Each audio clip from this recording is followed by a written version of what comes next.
bi taybet pêvajoya çareseriyê li Bakurê Kurdistan û Tirkiye ku Rojava Serekeyê tê payîn di nava vê hefteyê de wê serdan jî hate ev serdana ku çêbû li ser vê serdanê ku daxuyaniyên girîng bên dayîn heman demê de di nava hefteyê de sibê ku Serokê Meclîsê wê bi partiyên siyasî re jî hevdîtin bike, şandeya İmraliya Dem Partiyê jî îro çû bi Abdullah Öcalan re ji bo hevdîtin bike ber bi İmraliyê ve rêket. Rêveberiya tevgerê derbarê qanûna çarçoveyî de ku tê payîn bi meclîsê were meclîsê daxuyanî da wiha got li gorî xwezaya pirsgirêkê ya ku tê xwestin bêçareserkirin divê qanûnek ku ji rêbertî heta bi şervanan her kesî tevlî siyaseta demokratîk bike ku azadiya fikrî û rêxistinbûnê di nav xwe de dihewîne bê amadekirin. Di çarçoveya pêvajoya li Tirkiye û Bakurê Kurdistanê de pêşnimûneya qanûna çarçoveyî di rojevê de ye. Ev demeke nîqaşa qanûna çarçoveyî didome. Şandeya İmraliye Dem Partî di vê çarçoveyê de serdana AKP û Serokê Giştiyê MHP Devlet Bahçelî kiribû. Hat ragihandin ku di nava hefteyê de Serokê Meclîsa Tirkiye Numan Kurtulmuş dê serdana partiyên siyasî bike. Di heman demê de tê payîn ku şandeya İmraliye Dem Partî di 23 Tîrmehê de biça İmraliyê. Ji 24 Gulana 2026 ve jî bi Abdullah Öcalan re hevdîtin çênebûye. Vê sibehê rêveberiya tevgerê jî derbarê pêşnimûneya qanûna çarçoveyî ku tê payîn bê meclîsê û bibe qanûn daxuyaniyek nivîskî weşand. Rêveberiya tevgerê diyar kir ku ev du mehên bi Abdullah Öcalan re hevdîtin nehatiye kirin.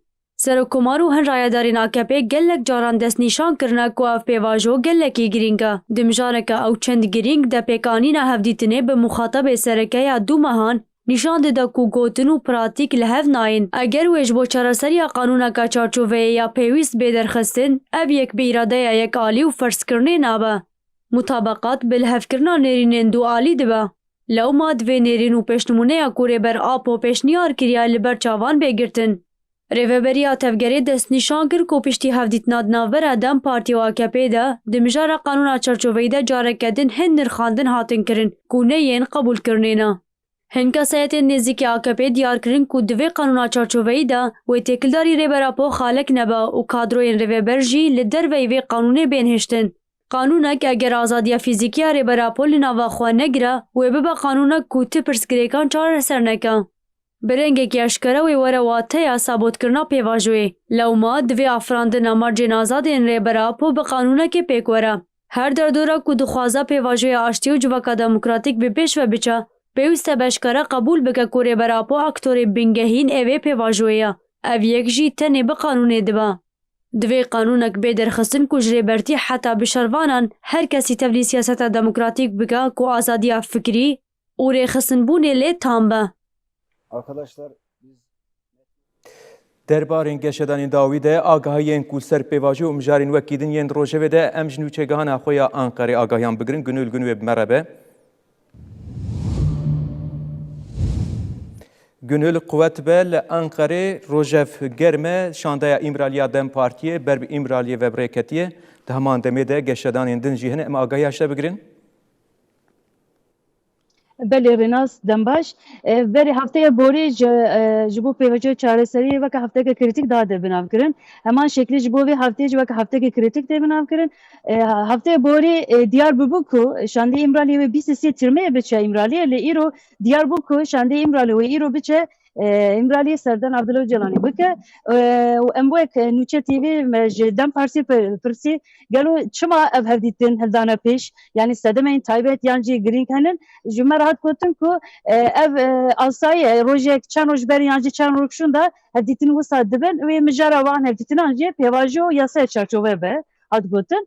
Wekî din wê Numan Kurtulmuş Serokê Parlamentoya Tirkiyeyê vê heftê serdana partiyên siyasî bike û hin partiyên siyasî re wê çarçoveya pêvajoya çareserî yasaya çarçove de wê hevdîtina pêk bîne. Numan Kurtulmuş wê roja sêşemê saet 12 nîvan wê li parlamentoyê serdana Serokê Giştî MHP Devlet Bahçelî bike. Heman rojê jê wê saet dudiyan wê serdana Dem Partî bike. Roja çarşemê jê wê Numan Kurtulmuş bi AKP re were cem he wê li hev bicivin. ji bo hevdîtinê ji CHP hîn jî li gorî agahiyan randewu nehatiye girtin ji bo hevdîtinê. Numan Kurtulmuş di wan hevdîtina de li gorî agahiyan tê gotin ku wê li ser pêvajoya yasaya çarçove agahî bide partiyên siyasî û her wisa wê ji wan alîkariyê daxwaza piştgiriyê bixwaze ku ev yasaya çarçove bi biryareke hevpar û li ser hevkirinekê derkeve. Gönel ji bo partiyên din jî hevdîtin rojevê de ku ji bo serokê meclîsê Numan Kurtulmuş wek plansazî xistî rojeva xwe CHP heye, Koma Yenî Yolê heye.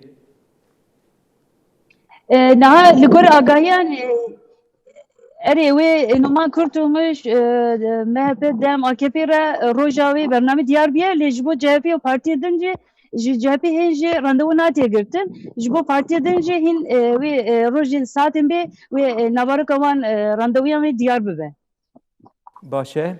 Gönel ez herî dawî vê jî ji te bipirsim ji aliyê dem partiyê ve ku îro şande çûyî hevdîtin dike ku piştî veger wê daxuyaniyek bê dayîn gelo tiştekî wî hat parvekirin?